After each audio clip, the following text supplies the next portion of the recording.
That thing you were doing, it's gonna be a monster, man.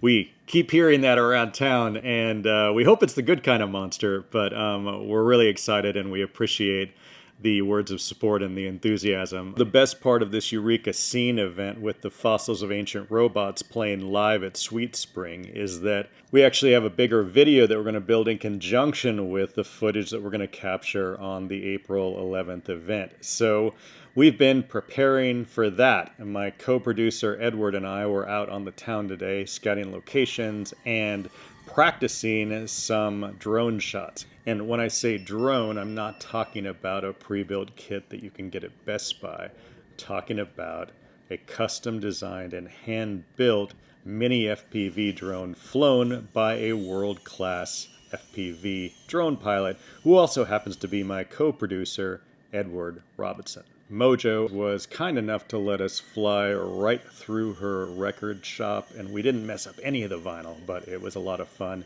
Well, Edward practiced his drone shot. I acted as a model, and I gave it my best Magnum, and we had a fun conversation. So, production is officially underway. Keep following #EurekaScene for more info.